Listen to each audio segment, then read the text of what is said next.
Hello and welcome to all. Today our first question is number 1. Consider the following statements. The Rajya Sabha has no power either to reject or to amend the money bill.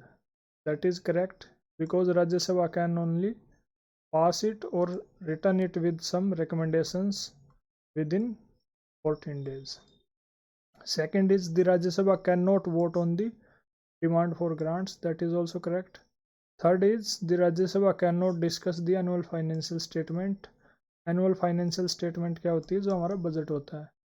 It can discuss because कोई भी legislature है उसकी soul purpose जो है वो debate and discussion है, उसी के बेसिस पे वो एस्टेब्लिश किया गया है, इसलिए स्टेटमेंट गलत है. So correct answer is B.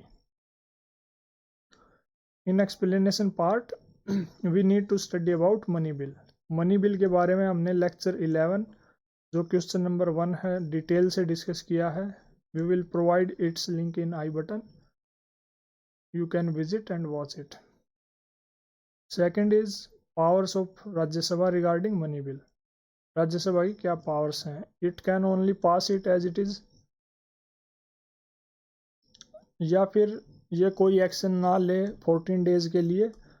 इसका मतलब ये है कि इसको रिजेक्ट नहीं कर सकता और अमेंड नहीं कर सकता. It can return it with or without any recommendations within 14 days.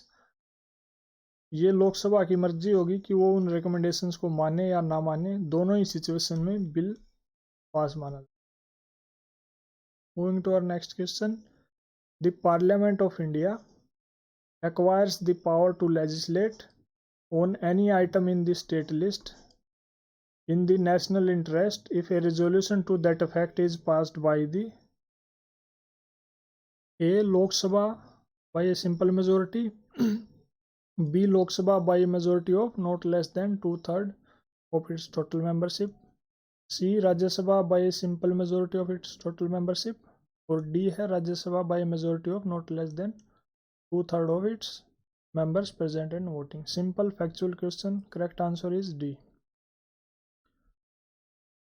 अब हम देखेंगे इस कंटेक्स्ट में legislative functions of parliament.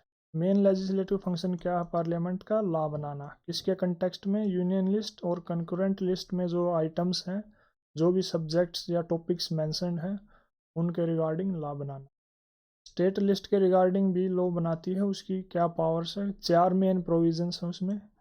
Number 1 कि अगर राज्यसभा एक रिजोल्यूशन पास करे 2/3 of its members present and voting, then in that case article 259 के according it can make law that subject or those subject. If 2 or more states, 2 या 2 से अधिक state एक साथ होकर रिजोल्यूशन पास करें और पार्लियामेंट को बोले कि भाई इस पे लॉ बनाने की ज़रूरत है, then it can make law on that subject also under article 252. States can pass resolution. इसके अलावा अगर कोई इंटरनेशनल ट्रीटी को इम्प्लीमेंट करना है, then parliament can make law under article 253. In addition to this, अगर प्रेसिडेंट का रूल कहीं लगा हुआ है आर्टिकल 356 के according, then parliament has power to make laws on state list subjects. अब बार बार स्टेट लिस्ट की बात हो रही है, स्टेट लिस्ट को देख लेते हैं क्या है. ये 7th शेड्यूल में मेंशन है. 7th शेड्यूल क्या बोलता है कि there is division of powers. किसके बीच में डिवीज़न? सेंटर के बीच में और स्टेट के बीच में. इस तरह division union list, state list और कंकरेंट लिस्ट के जरिए.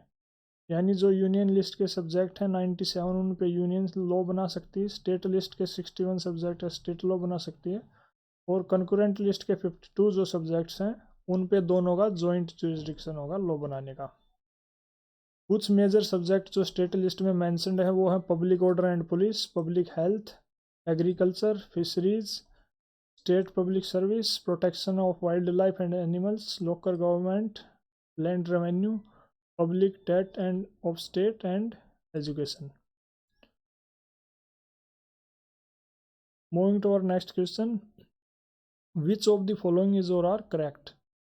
Number 1, a bill pending in Lok Sabha lapses on its prorogation. If you know the term, then you will get to know that this is a wrong statement, क्योंकि prorogation का कोई असर नहीं होता pending bills पे। Second is a bill pending in Rajya Sabha which has not been passed by the Lok Sabha shall not lapse on dissolution. अगर आपको इस टर्म का भी पता है तो you will get to know that this is a correct statement.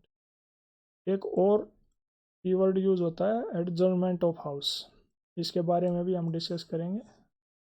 Correct answer in this case is B, only 2। यहाँ हमें पढ़ने की जरूरत है लैप्सिंग ऑफ बिल्स। इस कंटेक्स्ट में first we will discuss dissolution of Lok Sabha. Dissolution का मतलब क्या होता है? इस चीज़ का भंग होना या विघटन होना। क्यों होता है, क्यों लोकसभा भंग होती है? दो सिचुएशन में भंग होती है। नंबर एक, या तो उसका टेन्योर जो 5 साल का है पूरा हो जाए, या फिर बीच में ही जो गवर्नमेंट है उसकी मेजोरिटी खत्म हो जाए। दोनों ही केस में लोकसभा को भंग कर दिया जाता है। लैप्सिंग ऑफ बिल्स, लैप्स का मतलब क्या है? किसी चीज़ का समाप्त हो जाना या व्यपगत हो जाना। लैप्सिंग ऑफ बिल्स किस चीज़ में होती है? 4 सिचुएशंस बनती हैं। एक बार आप इमेजिन करके देखिए, कोई भी बिल कहाँ से शुरू हो सकता है? या तो लोकसभा से शुरू होगा या राज्यसभा से। अगर लोकसभा से शुरू हुआ तो 2 सिचुएशन बनती हैं कि बिल लोकसभा से ओरिजिनेट हुआ लेकिन अभी वहीं पे पेंडिंग है, राज्यसभा गया ही नहीं है, और लोकसभा भंग हो गई, देन दैट बिल लैप्सिस, समाप्त हो जाएगा। एक सिचुएशन ये बनती है। दूसरी सिचुएशन इसमें क्या बनती है? बिल दैट ओरिजिनेटेड और originates and is passed by Lok Sabha, Lok Sabha से ही शुरू हुआ, पास हुआ और राज्यसभा पहुंच गया, लेकिन वहां पे अभी पेंडिंग है। In that case also it will lapse. फिर एक सिचुएशन बनेगी कि बिल राज्यसभा से शुरू हुआ। इन दैट केस बिल राज्यसभा ने पास कर दिया और लोकसभा में भेज दिया, लेकिन वहां पे पेंडिंग है जिस टाइम लोकसभा भंग हुई। इन that case also bill will lapse. एक और सिचुएशन क्या बनेगी कि बिल राज्यसभा ने तो पास कर दिया, लोकसभा में भेज दिया, और लोकसभा ने उस पर कुछ अमेंडमेंट सजेस्ट करके वापस राज्यसभा में भेज दिया, लेकिन वहाँ पे अभी इनको क्लियरेंस मिलना बाकी है। In that case also the bill will lapse. Then there are certain situations in which the bill will not lapse. What are those? Number 1, अगर बिल राज्यसभा से शुरू हुआ है और पेंडिंग है वहीं पे, लोकसभा ने उसको पास नहीं किया है, इन दैट केस उस बिल पे कोई असर नहीं होगा, क्योंकि राज्यसभा एक परमानेंट हाउस है। सेकंड, बिल दोनों हाउसेज ने पास कर दिया है लेकिन उसको प्रेसिडेंट की मंजूरी के लिए भेजा गया हुआ है, या फिर प्रेसिडेंट ने उसको रिटर्न कर दिया है, किस चीज़ के लिए? रिकन्सिडरेशन के लिए। इन दोनों सिचुएशन में भी बिल पे कोई असर नहीं होगा। देन दोनों सदन के बीच में, that is Lok Sabha and Rajya Sabha के बीच में डिसएग्रीमेंट हो गया और बिल पास नहीं हो पा रहा है, इसलिए प्रेसिडेंट ने जो है जॉइंट सिटिंग का नोटिस दे दिया है। In that case also there will be no impact on the bill. एक सिचुएशन और बनती है जिसमें अगर bill committee on government assurances के पास भेजा गया हुआ है, in that case also there will be no impact on the. Then comes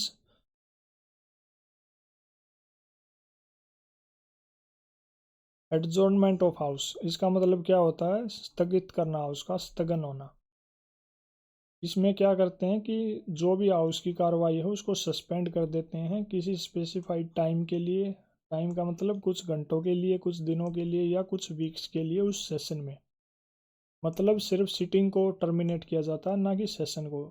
जो 3 सेशन होते हैं पार्लियामेंट के, या तो बजट सेशन चल रहा होगा, या मानसून, या विंटर सेशन, सेशन को ख़त्म नहीं किया जाएगा, सिर्फ सिटिंग को कुछ टाइम के लिए ख़त्म किया जाएगा। कौन करेगा? Presiding officer.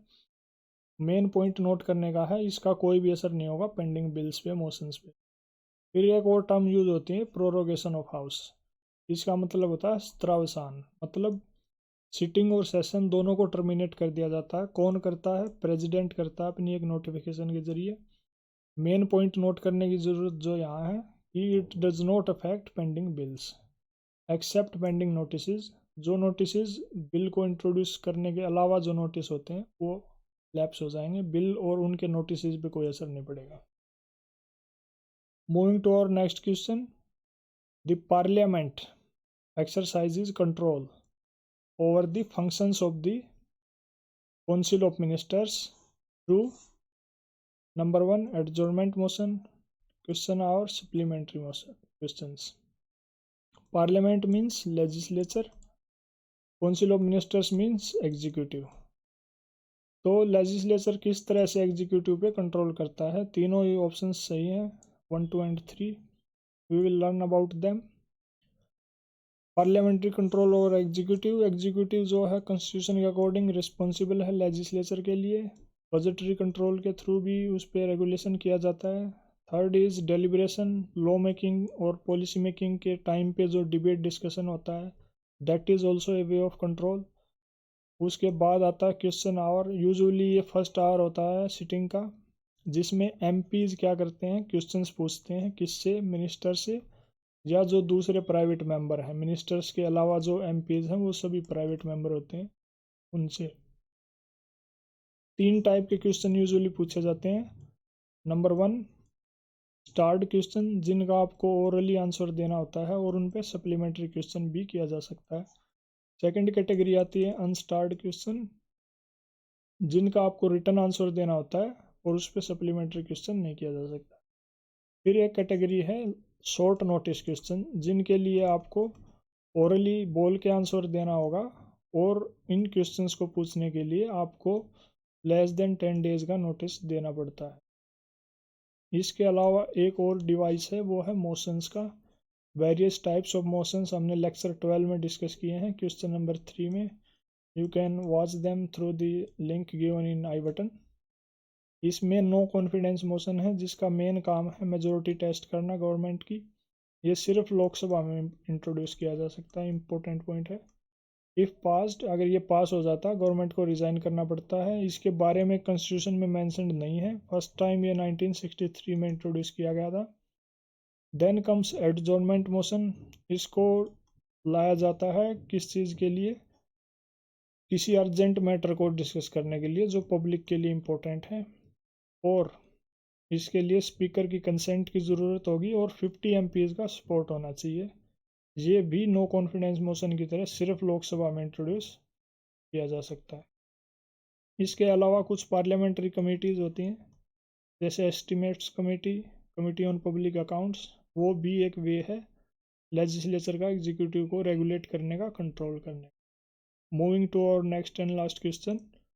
With reference to parliament of India, consider the following statements. Number 1, a private member's bill is a bill presented by a member of parliament who is not elected but only nominated by the president of India. अगर आपको ये पता है कि private member की category में कौन कौन आते हैं, जिसको हम बाद में डिस्कस करेंगे डिटेल से, then you will be able to mark it wrong. ये स्टेटमेंट गलत है. Second, A private member's bill has been passed in parliament for the first time in its history. ये थोड़ी एक्सट्रीम स्टेटमेंट है. इसके basis पे भी आप रिस्क ले सकते हैं इसको गलत करने का. और सेकंड इज़ नॉलेज भी होनी चाहिए. अगर आपने ये टॉपिक कवर किया है then you will be able to mark it that it is a wrong statement. So correct answer is D, neither 1 nor 2. Private members bill के बारे में हम बात करते हैं. सबसे पहला पॉइंट आता है these bills are presented by private members. तो इनको प्राइवेट मेंबर्स बिल बोलते हैं. प्राइवेट मेंबर्स कौन होते हैं? मेन पॉइंट ये आता है कि प्राइवेट मेंबर्स वो हैं जो मिनिस्टर के अलावा जितने भी एमपी बच जाते हैं वो सभी प्राइवेट मेंबर की कैटेगरी में आते हैं, चाहे वो गवर्नमेंट के हैं चाहे वो अपोजिशन के हैं. बाकी सभी एमपीज जो मिनिस्टर नहीं हैं सब प्राइवेट मेंबर. पब्लिक बिल्स को सिर्फ मिनिस्टर्स इंट्रोड्यूस कर सकते हैं. सेकंड पॉइंट जो मेन आता है कि ये बिल्स नॉर्मल प्रोसीजर से ही पास होते हैं. दोनों हाउसेज इनको पास करेंगे, फिर प्रेसिडेंट की मंजूरी के लिए भेज दिया जाएगा, उसके बाद ये एक्ट बन जाएगा. Then comes third important point कि ये सिर्फ फ्राइडेज को इंट्रोड्यूस और डिस्कस किए जा सकते हैं. And in a particular session only 3 such bills can be introduced. In addition to this it require 1 month prior notice, unlike the public bills. Public bills में आपको 7 दिन का नोटिस देना होता है, लेकिन इनमें 1 महीने का नोटिस होगा. उस दौरान क्या होगा कि जिस भी सदन में लोकसभा या राज्यसभा में इंट्रोड्यूस किया जा रहा है उसका सेक्रेटेरिएट इसको एग्जामिन करेगा, इसकी जांच पड़ताल करेगा। किस चीज़ के लिए? ये देखने के लिए कि भाई ये कॉन्स्टिट्यूशनल प्रोविजंस के अकॉर्डिंग है या नहीं। Further one more important point is इनकी एडमिसिबिलिटी कौन डिसाइड करेगा? जो प्रिजाइडिंग ऑफिसर है। लोकसभा के केस में स्पीकर, राज्यसभा के केस में chairman.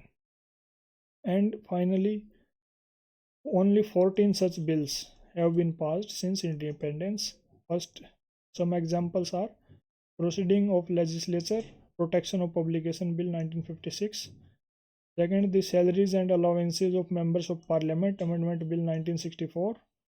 And the Indian Penal Code Amendment Bill 1967. That's all in this video. Thank you very much.